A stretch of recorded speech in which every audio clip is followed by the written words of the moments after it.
Welcome to What the Flicks Newsroom recap. This episode, the penultimate episode, maybe the first time I've used that word correctly. Election night part one. And Cenk, Brett, Johnny I, Ben. So they're on a run for Newsroom. Like this is like 3 straight pretty good episodes. Yeah. Yeah, this is their Well, I would say 17, but Oh, come on. I came up with my Aaron Sorkin analogy, and I haven't done this in a while, so I want to share it. Good. He's a knuckleballer. So in baseball, you have knuckleballers, and knuckleballers, you look at it, and when it's working, it's freaking working. Guys are like, and looking guys back at are the like, stats, how are the you catcher, like, doing what are you this? doing? Yeah. And when it's not working, people just hit the crap out of it. Totally, yeah. It is the worst thing to be, and that's Aaron Sorkin, where it's like early in the season, he wasn't working on his knuckleball wasn't dropping, and it was the worst fucking experience of my life. And now he's just dropping it over, and I'm like baffled by the skill. Early that's in the like season, an analogy Will McAvoy would make, by the way. 252 hitting second baseman with 3 career home runs, or hitting the ball 450 feet. Right, exactly. Pitchers. Everybody looks like they're on steroids. Right, right, you're exactly. in the American League, and you're not using a designated hitter. Right, But to be don't fair, in need the to. beginning of the season, he was recovering from Tommy Frank. Tommy, surgery. Tommy Frank surgery? Oh, I just screwed that up. Franklin Delano Roosevelt. He's recovering from General Tommy Frank surgery. I have been watching baseball in 20 years. Let Brett and I do the baseball analogies, okay? And he was a Yankee too. What was his name? Why did Tommy John. Thank you. Okay, all right. But it would have been right though. It would have been right. Right. Yeah, okay. you would have So had it. But by the way, ironically- for the record, I do not agree. I did not like this episode. I wasn't hot on this episode either, and I loved the Newsroom. It felt too much like if you're gonna do a 2-part, basically one long episode, air them both in the same night. This felt too much like the setup. Like it wasn't as strong an ending as the previous episode. Yeah, the previous episode. Well, the lawsuit's over. I mean that the. I just don't feel like much actually happened in this episode. It was all set up for whatever is actually going to end the season, I think. I was enjoyed, but I didn't want it to end. Like for almost the first Newsroom episode that I didn't want to end. You didn't like it either? No, and I agree with you that we were doing well. We had 3 in a row that did really well. I thought the last episode was the best one so far. Before this one, I agree with you that I'm looking forward to the next one, kind of, but it's also because it's the final episode. But there was a lot in the preview, and I was like, oh, okay, I want to see that. I want to see how that gets resolved. There's, etc. But no, I'm back to like I can't take this show anymore. I'm going to go further. I might not watch it next year. I'm definitely not doing the review, okay? But I might not watch it next if there is a next season, okay? No, because nobody talks like this. I'm tired of it. Like in the middle, like here's what bothered me probably the most, but I can give you 100 examples. Olivia Munn's character being obsessed by the book on election night. Fuck off already. Election nights are really important. Even when we do it at a small level, they're important. And there's a million things to be worried about and focused on. And you can't, in the middle of all that serious stuff, especially when they've got this massive emergency at the network because of the story that they screwed up, for her to be obsessed about the book, shut She did have that up. one funny line though. But this is important. Yeah, That was a good line. I thought it was a good line, and she is the most credible, believable character to me on the show. I think she's really good, and I've decided that it's not just because I'm incredibly attracted to her. Like I've been able That's a portion of I've been able to distance myself. I used to not be attracted to her, but watching her in Yeah, I this think it's show, right. She's sexier. Yes. she's grown on me. Brett Look at my Take it out of the face. Do I park look like today. I'm in the mood to be It's another sassed? baseball. Very good lines out of her. Right? It's like she was throwing sliders in the beginning of the season. yes. But they were breaking out of the strike zone. She's She was almost like Breaking Bad in the beginning. So I do love her character. I don't buy that she would mention the elephant in the room on the air. That's And not the a way that she did. And then also the way she tried to retell the story about the 2 congressmen, like sort of having the affiliation of the opposite party. Like she wouldn't have got it that wrong. She is a competent woman, and she was a complete airhead on air. And that really bothered me too, because doing that stuff off air is one thing to be Yes. cutesy. If she did that on air, that's pretty significant mistakes, right? and like very awkward and Incredibly unprofessional. So- that would have more legs, like off of that broadcast, than most of like their breaking news stories that they romanticize so much. Which on one the would show. have more legs? Her mentioning. Her mentioning someone's gay, and yeah, like but- that is a major transgression that much of the Oh, yeah. newsroom's ethos is fighting against. That's in- right. in And television Elliot news. would have Tried fixed to it. cover for He would have her. said, "Oh well, that's you got a couple backwards. Let me explain it." And He then threw her under the bus. Right. He totally he was incredibly unprofessional too. No, it has nothing to do with this. Like Maybe it just Yeah. reminded me of Sports Night so much, like the it did. playful nature of on-air personas. it did. That was you guys are talking. You're talking me into it. and that it was a bad That it was episode. bad. Yeah, maybe. No. I like the rest of it. No, but I he think so lies. much of Aaron Sorkin's dialogue and whether it's successful is so execution dependent. And I just feel that by now in the show, they have developed enough. Like they went from like unreal relationships to more real relationships, and the actors have been able to sink their teeth into how they're actually supposed to interact with each other as a baseline. And so when they're delivering this very Sorkin, usually this is not how people talk, never is this how people talk dialogue, I believe it because I just see they're locked into each other more. Like, So in the case of Jeff Daniels, I agree with you. And I'm really, really sold on him. I don't know how others feel about it. I feel like that's Will McAvoy. I believe that character, right? And even his quirkiness, I didn't even mind that I've been selected as the head of morale or whatever. That was cute and I liked it. And in some weird way, I don't know why, but I'm picturing him as Ben a little bit. Like I feel like Ben would do this if he was in that role. He would do the quirky stuff, but he would be smart and he would care about the real stuff. So I'm all in on that, okay. But the rest of them, so that gets a huge problem number 2. So Sam Waterston's character, right? Yeah, With the screaming in the middle of the really thing. amazing. Well, he's drunk. I don't care.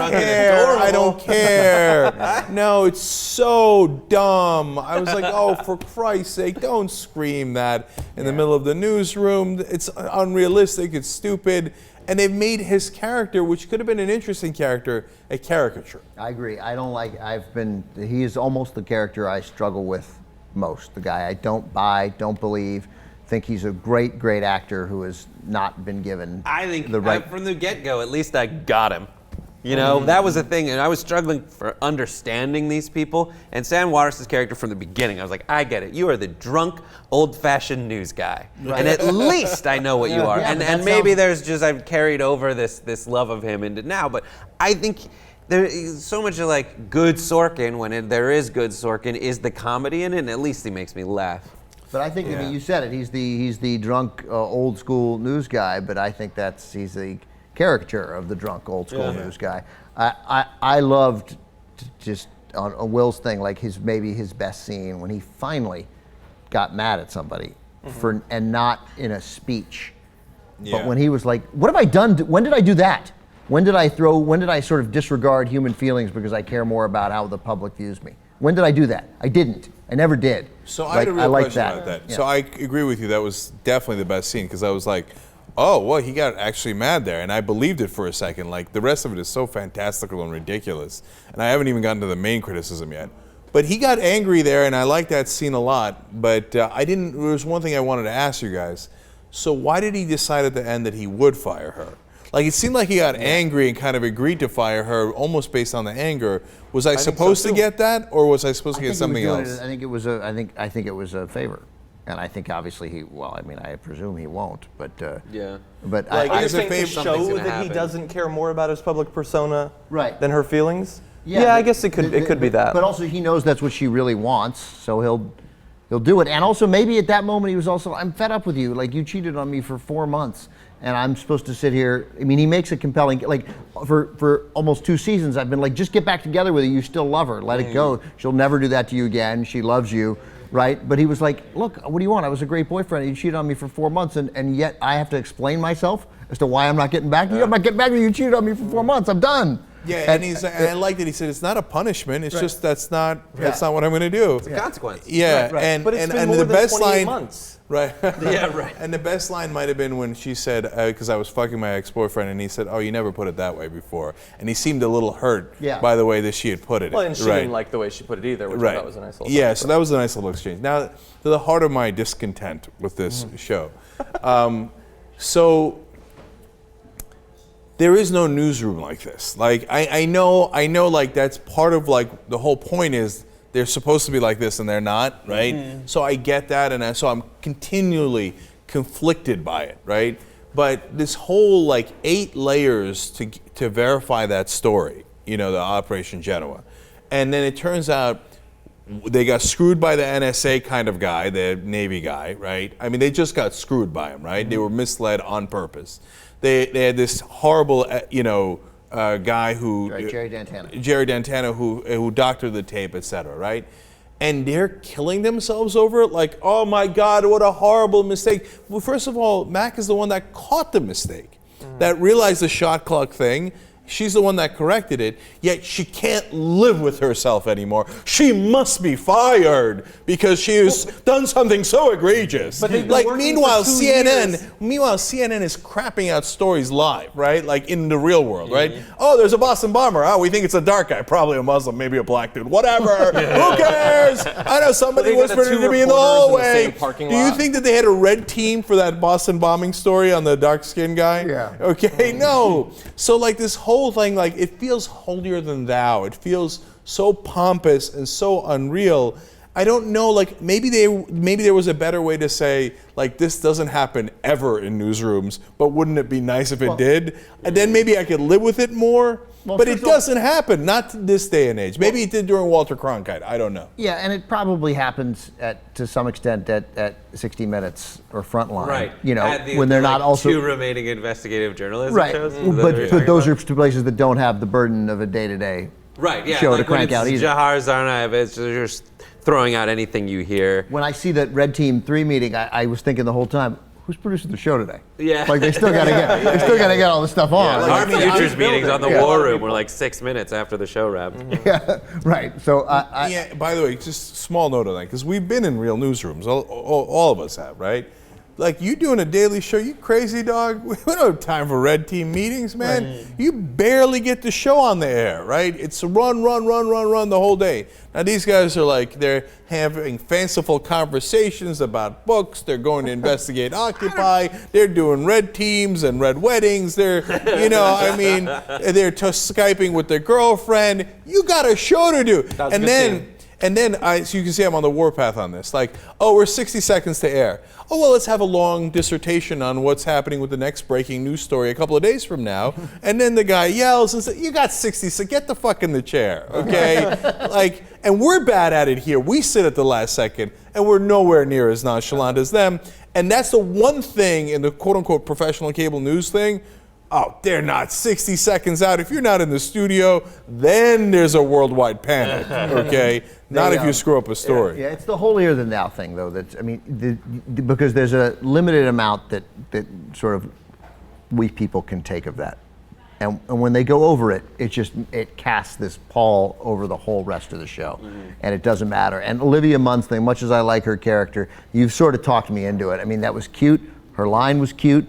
But this is important, right? But not on election night, and not to do that to that poor guy. And also, here was Sorkin not being able to do one thing to make his point. Like, we don't need the book and Wikipedia in the same show. Wikipedia would have done it. Wikipedia would have done fine. it. And she was at least would have been good. Hold on. So you're saying that they're too holier than thou, they're too an idealized version of what a newsroom is supposed to be like, but we're also criticizing them for being too human when they should just be focused on the sanctity of the news. No, simultaneously, we're criticizing them? Just the number of balls that they permit to be in the air at the same time. Like, if you're a disciplined news person... But those were holier than thou things. Like, we got to get one thing right. I got to get my book right. I can't mislead my public on the book. The Wikipedia page can't be wrong. That's not what the Wikipedia page is about. That was about her breaking down and trying to take control of something. I mean, Neil said it a second before she started going off about Wikipedia. That wasn't about the holier than thou. That was about her own psychological destruction. But John, here's what connects it. Just one quick thing. Look, like I said, the Neil line was good. Like, oh, trying to take control of one thing you can control when there's so many things you can't control. It's a good line. If they had just done the Wikipedia part, it would have been fine. But it goes to the overall theme, which is that it's unrealistic in all directions. It's unrealistically silly at times. It's way unrealistically pompous and holier than thou other times. But overall, it screams unrealistic. But don't it know. I is feel also like the pace was- TV. I mean, on Seinfeld, they dropped a big ball of oil on someone once. That doesn't happen in real life Seinfeld is either. not set- comedy. It's a comedy. It's not set up to be a. I think the newsroom too is a comedy. I think that there can be a lot of this stuff. What I think redeemed it was the pace of this episode. I thought that they had the chaos. They're communicating the chaos of election night, and they had it going at a clip that was sufficient enough so that and they were charming enough the whole way where I didn't even think to forgive if it was an offense to be forgiven. I just thought it was moving. I thought everyone got along well, and yes, they have all these problems that you shouldn't allow to happen. Like, you shouldn't get brought off on those tangents on election night. But then again, this is the one aspirational element of it. I want them to be like this, and if they're going to be unrealistic, I want them to be unrealistic in this direction of like the scatterbrained but also brilliant and together, Yeah, I got also that. at times funny, but that's then you. turn it and That's why that's why I liked it, and that's why you're talking me out of it. Like, because it's hard. Like, they have not found a consistent enough tone. The mere fact that you can say, I think it's a comedy, is crazy. It's not a comedy. It's a intense it's a drama drama. comedy. I mean, they're constantly it's a really joking. bad comedy. I mean, the- people I feel- walk into doors. It's a comedy. Okay. I mean, who doesn't hate the comedy where they walk in the door? No, but there are good, Definitely not. be more desperate for female not a friends. Like, comedy. it is a comedy. It's not a comedy. Okay, well, then there's jokes. It's drama and fixing the apparatus by which we deliver and collect news with people Yes. running into doors, Right. and that Yeah. can be a little too jarring like to people. But I frequently do not enjoy this show. I Spanglish hate it frequently, like saw the way Spanglish this weekend. Oh It was yeah, on. it's I watched all it. over the Yeah. premium channels. Yeah. I fucking hate Spanglish. I have a drinking game where I drink every time I say I want to kill myself while watching Spanglish. know what's funny? And the newsroom was on that pace, but I really, really enjoyed this episode. I loved it. There were some great moments in this episode, and when I feel bad for Alison Pill, because now I feel like she's not being given. She's given no chance. I mean, she's just been. She's just anti-joke. She's just been given. Your hair is stupid. Yeah, right. I mean, it's just. I Well, feel. they said when she cut it, finally, we know that. A Who week before cares election when night. she cut Yeah, I it? guess Who that's a good cares point. why she cut it? I looked up that person they said she looked like. She looked kind of like her, actually. When they're debating about Michigan, and then Charlie comes through with his dumb speech yelling About the sewers. about the sewers, right? And then like that moment was very real, where they're like, "Oh, well, we can't pull it." Like that's like it's just it's too big a deal. But right up until that point, that saved a moment that I was like, just don't pull it. Like, that woman just told you he's going to win. You made a mistake, but you know what? This is a mistake you can live with.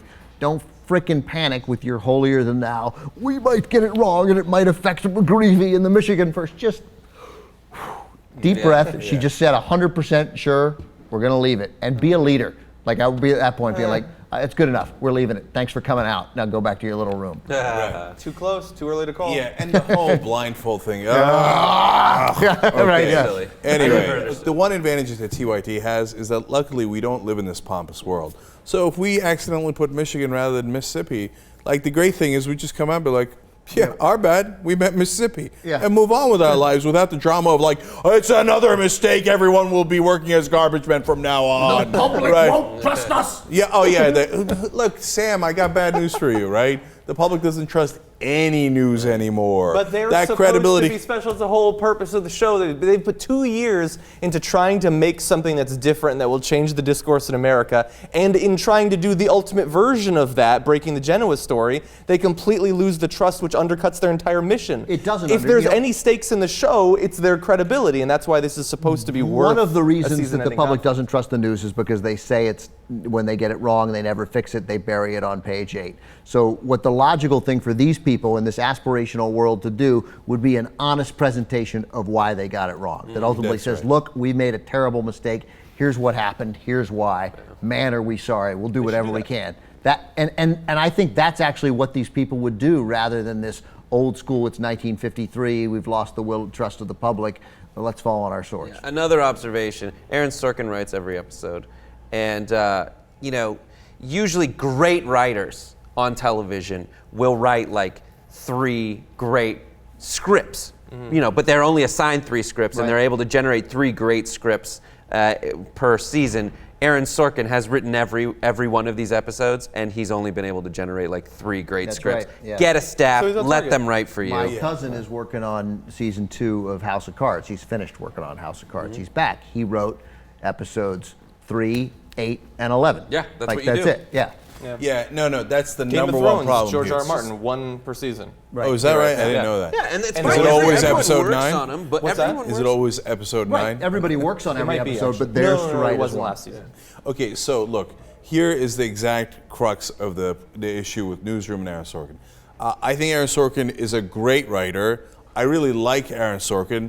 I might, for the wonderful works that he's done, I might love Aaron Sorkin. And I'm rooting for him. And I feel horrible every time I come out here and say bad things And the next about time he Newsroom. does something, you're seeing it, you're watching it, you're giving it Yes. every chance. Right. And Steve Jobs. and I like the concept of Newsroom, and I want it to work, and I love that you guys love it, and it works for you, John, and you were excited about this episode, Brett, etc. And I'm glad that you guys are here. But I gotta call it like I see it. I mean, Sorkin wouldn't want me to do anything else. Okay, if I was in Newsroom, I'd have to call it like I see it. And you're 100% right. He's trying to do too much. You need help. Bring a staff. Bring female writers. Okay, stop hate writing Alison Pill's character, because it's obvious he dated a girl like her and is taking out all of his aggression through this character on her. Okay. In his defense, there was a New York Times piece about how he brought in like actual newsroom people to consult. No, but then I read it was Chris Matthews, and I was like, "Ugh." No, I mean, like, you're gonna bring in Chris Matthews? Right. I don't know. Yeah, no, I agree. And he's not really a newsroom guy. I mean, Bring it he's- back to baseball. Hardball. Hardball. Hardball. Hardball.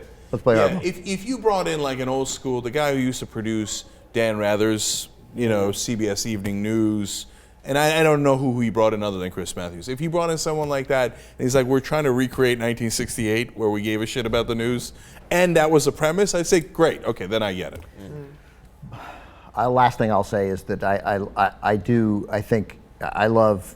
First of all, that was a very nice thing you said about me and Will McAvoy. Thank you. But that character has come like around to where I buy that guy, and I think Yeah. that's rounded. And the fact that it looks like there's a 3rd season. Jeff Daniels tweeted that it's official, Newsroom's back. Then HBO was like, we're working on it. So it looks like it's back. And I'm glad it's back because, one, I look forward to this again, even though I think I look forward to this again. But I really like that character, and I like him, and I like the idea that people see that as what a news anchor and a news guy should be. And I think I speak for everyone. It's like, if it comes back, I just hope it never gets consistently good. So that we can yell then at it's each other and it. Right, then there's no point in doing this if it's consistently good. And it'd be okay with me if he got an actual girlfriend or a bunch of women he dated. We can work that in. Yep. This Mac thing, enough. Yeah. Bastante. All right, guys. And it would be great if they fired Mac and Alison Pill's character. The season finale, I'm going to guess it's going to be called Election Night Part 2. Hunch. Playing a hunch. Or Red Team 4. Part 3. That'll be next week, the final episode of Newsroom Season 2. Thanks.